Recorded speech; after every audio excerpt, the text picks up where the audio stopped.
And what are we doing? We're cleaning the lab. Come over.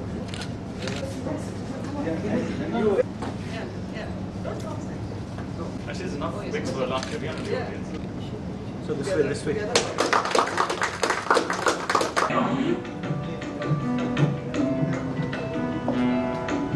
I want to right every wrong, and together as one, we can right every wrong.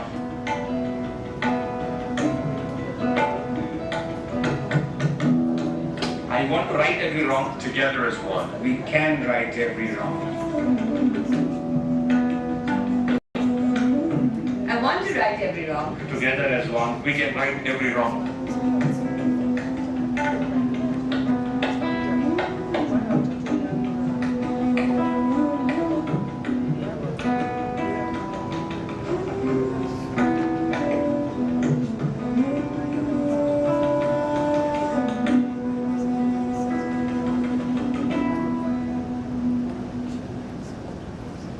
So that's the right every wrong philosophy where we try to bring citizens together and try to ignite this action against apathy, because we believe that only citizens, when they participate in the process of democracy, is a real change possible in this country and maybe for the returns. We encouraged 26th of November, 2611, which has become very popular as the Citizen Action Day, the National Citizen Action Day. We launched this with the Ministry of Social Justice and Empowerment, the Ministry of Home Affairs and the UN in 2006. And the reason we promote 2611 as the Citizen Action Day is not because of the terror attack which happened in 2008, because we were there in 2006, but because this is the day when something very important happened for the country. And I would like to make this interactive. Can we have some answers as to what happened on 26th of November? Sorry? That was 2008. Something happened historically on 26th of November in the country. Now you can't answer that. We discussed it. Any volunteers to give me some answers?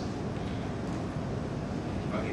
So 26th of November 1949 was a very significant day, because this was the day when the constitutional preamble and the constitution was adopted by us as citizens of a democratic India. 1949, before it became before it kind of got implemented on Republic Day in 1950. So that's the significance of the day, and we promoted it as the Citizen Action Day because if you read the preamble, it basically tells you what your rights are, but that you also kind of enjoy your rights only when you fulfill your responsibility. And somewhere we feel, and I inherently believe this, that we as citizens have let the country down. And when we were putting this movement together in 2005, when we started the operations for the Indian Confederation of NGOs, we did a walk spot with Ogilvy, who worked with us pro bono. And Ogilvy went on the streets and we had a sample size of around 350 people plus. Homemakers, executives, students, and we asked them a whole lot of questions. And we also asked them to sing the Jana Gana Mana. It's all on tape. Around 65% knew the Jana Gana Mana.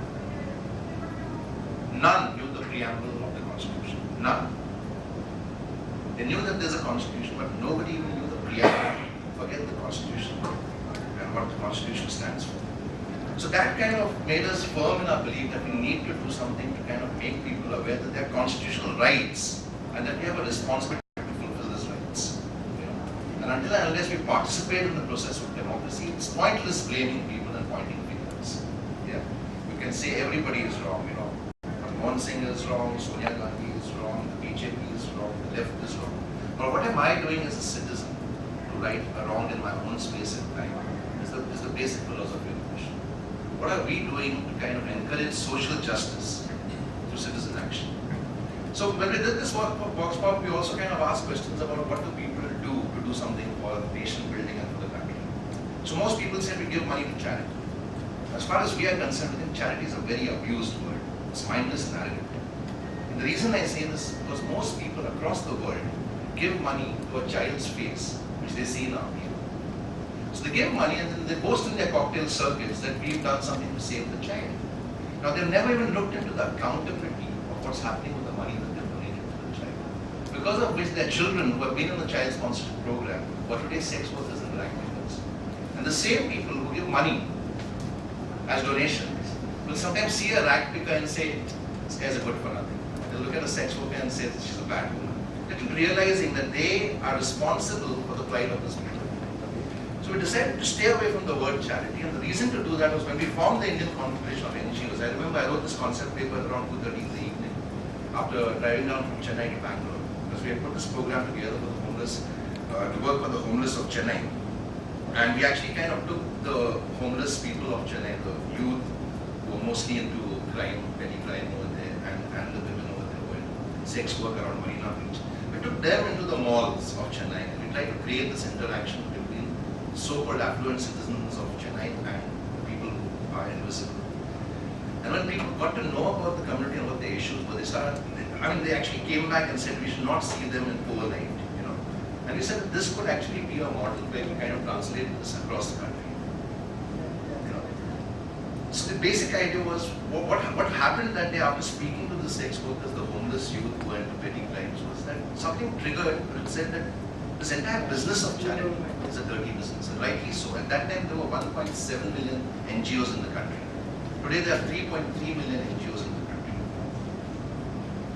And most of them are money siphoning organizations. There's a huge government NGO nexus through which monies are siphoned off. So the money we pay as taxpayers, and like Anand was saying, that the money that even a beggar pays when he buys something, whether he buys a fruit or a packet of Lay's wafers, you're paying taxes, but all that money is getting siphoned off because they're politicians, they're bureaucrats who have NGOs in the names of their mothers, mother-in-laws, father-in-laws, cousins, and that's where the money gets siphoned. So we said we need to kind of create some regulatory process which is actually kind of validated and governed by citizens. And then we organized the first Right Every Wrong conclave in 2006 in November, and we invited citizens to come to the conclave. The reason to organize the conclave was not just to kind of have some people come and give gyan over it, but to make it interactive and get people to participate in the process of creating the entire regulatory process. We created something called the Omega Ring. And the reason they fail to provide an accountability is mostly we don't ask. Mostly we don't ask. And that is the issue. So the entire mission then became, how do we kind of reach out to the people and say that we need to ask for accountability? Because if we're not asking for accountability, you cannot just kind of keep pointing fingers and say they're wrong. Because that's very easy to do. But the point is, what am I doing? And that again came up in the Vox Pop. What can I do? The basic feeling of a citizen was one of helplessness. The apathy was huge. But what can I do? Do you think I can take on the powers to do? I can't do anything. And our point was, you can at least do something. Why do you think that you cannot do it? And there are examples today of how citizen power actually led to change. Around that time, I remember the Jessica Lal case was closed. And they said, Manu would go free. And if not for citizens who came out on the streets of Delhi, Bombay, and other places and lit candles, there would have been no justice for Jessica Lal. It was the citizens who made the code stand up and say that, yeah, we need to do something about this. Manu needs to be jailed. It was the citizens who got Manu into jail. So that's citizen power. It's possible if we actually put our mind to it. And that became our logo actually. So if you see the logo, it's a human being kneeling down to light a candle, based on a very old proverb and philosophy that it's better to light a candle than to curse the darkness. And it's a human being kneeling down because we said, don't just give money, because